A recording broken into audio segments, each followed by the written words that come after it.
So one more thing I would like to know is how has the geopolitical situation changed after the abrogation of Article 370 and making Jammu Kashmir a free state now?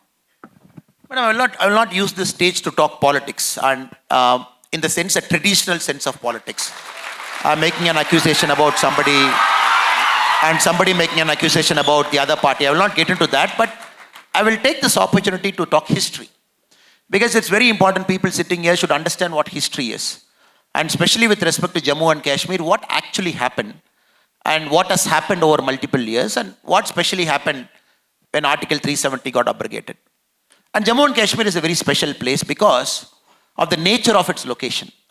What you call the geopolitics, geography and politics combined. It is located in an area where last 2000 years it was always a strategic vantage point. And many countries, many cultures, they all amalgamate, they are very closer. And Jammu and Kashmir being the entry point of Bharat. And if you look at the Agand Bharat also, from that side, it is always a very important area for trading, for all the foreign powers to try to, when they want to enter Bharat also, that is always a very important passes were there. And naturally, every country will have an eye, right from the British time, the Pakistani time. So we have to understand, we all know the history post-independence. 1947, August, we got independence. There were some princely states who are not willing to join because some states were ruled by kings, some princely states by nawabs, and somebody wanted to take that extra bit of time to understand where they really wanted to go because this partition itself was something that is forced on our countries. India and Pakistan had something forced on you that, look, this is the line, beyond this line there is India, beyond this line there is Pakistan. In that context, we have to understand Jammu and Kashmir. Even when the Maharaja of Kashmir, Hari Singh, was still taking some time to come to a conclusion. You had the tribal attack, the so-called tribal attack, which Pakistan says, and we vociferously always said in the world stage, it is planned and orchestrated by the Pakistani army. It went to the United Nations, January 1, 1948. Then some kind of a resolution was brought in. Then they wanted a plebiscite. So long story. Then you had a government there which clearly felt that India should have two flags.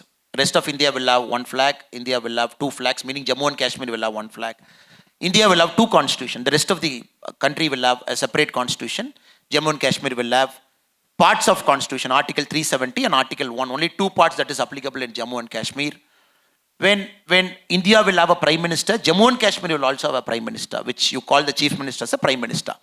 So this was there for a long time. Then you have parties like Praja Parishad Party, which wanted to have national flag in Jammu and Kashmir, the tricolor flag as the flag. In 1951 elections, this particular party was disqualified. They couldn't fight the elections properly. Then the government came to power. So long story. So what I'm trying to say, madam, to come to this conclusion why Article 370 need to go, it is important we have to understand what built it up. In 1950, when Article 370 came for a short-term measure, and nobody had the courage to lift Article 370 for a long time. Finally, after 2019, August, it has to be done. So I only request the students here, it's a good time now to at least read the history of our country. I think when the gentlemen before us, they were talking, they mentioned, especially the Chief Secretary, when he was talking, he mentioned, it is important we understand the history of this country in a proper letter and spirit. Be it Jammu and Kashmir, be it Northeast, be it parts, including Hyderabad has got a long history of struggle. If we don't understand it, then possibly, where will the patriotism for us come? Then again, Jammu and Kashmir had a long story. Then Chief Minister was dismissed, arrested. He was sent to my state for 11 years in exile. The 1975 agreement happened between Indira Gandhi ji and Sheikh Abdullah. Then 87 mass rigging of elections happened. Then probably the early signs of militancy started happening, which all led to this war. 1999, you have this Kargil war, which led to that, a geopolitical tension, where one country, the democracy was changing, the army was coming in Pakistan. The army wanted to show their power, that they are the people who will control Pakistan. They wanted to show they really mean business. Then it led to that. What is the result? 527 are brave soldiers, brave hearts, they lost their life. And a lot of geopolitical confusion, not adhering to a spirit, making sure the spirit of Jammu and Kashmir was killed at a particular point of time, because you had two constitutions, two prime ministers, two flags, which in a civilized democratic country cannot coexist. and the absence of democracy, rigging of elections, banning of political parties, so everything led one after the other. Then you had the mass exodus. Kashmir Pandits, they left. You saw the blood killings, and anybody who has seen the Kashmir file story, they know that particular part of Kashmir's history. 1989, early part of 90s, till about 1999 it went. Then the 1999 war happened, for the whole world was watching what is happening in Jammu and Kashmir. Now, possibly in our generation, I think a lot of generation has waited, madam.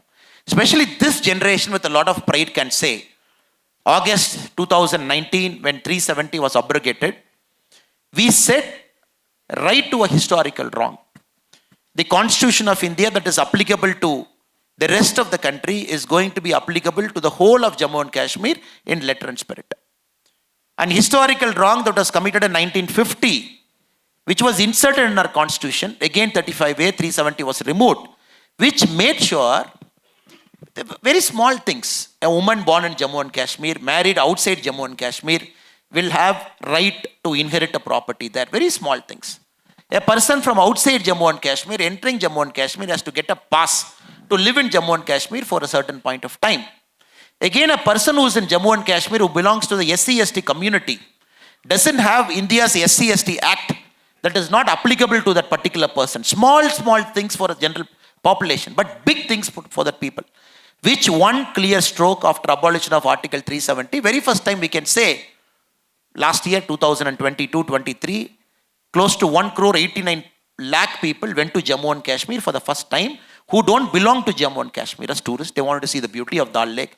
They want to see what this particular state is all about. So Article 370 abrogation has changed the complete nature of Jammu and Kashmir's geopolitics. Very first time you see the government in control. Very first time you don't see stone pelting.